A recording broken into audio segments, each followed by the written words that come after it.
नमस्कार मित्रांनो, मालिका विश्वातून एक अत्यंत वाईट बातमी समोर आली आहे। कारण लग्नानंतर होईलच प्रेम यामधील काव्याचा भीषण अपघात झाला असून काव्या कोमात गेली आहे। हालचाल बोलणे बंद झाले आहे। तर चला जाणून घेऊया काय आहे सविस्तर माहिती। लग्नानंतर होईलच प्रेम या मालिकेत आता एक वेगळंच वळण आलं आहे, ज्यात रम्या आणि नंदिनीच्या कारस्थानामुळे काव्याच्या जीवाला धोका झाला आहे। आपल्या पतीला म्हणजेच पार्थला जीव वाचवण्यासाठी काव्याने स्वतःच्या जीवाची बाजी लावली आहे। गुंडांनी पार्थवर हल्ला केला होता, त्याला वाचवण्यासाठी काव्या मध्ये आली।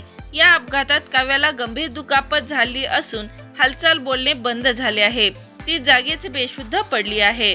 तिचा मेंदू काहीच काम करत नाही। या अपघातामुळे पार्थ खूपच अस्वस्थ झाला असून तो काव्याची खूपच काळजी घेत आहे।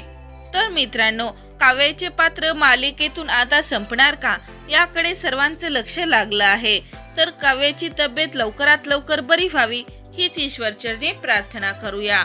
मनोरंजन विश्वातील चालू घडामोडी पाहण्यासाठी चॅनलवर नवीन असाल तर लाईक करा, सबस्क्राईब करा, शेअर करा।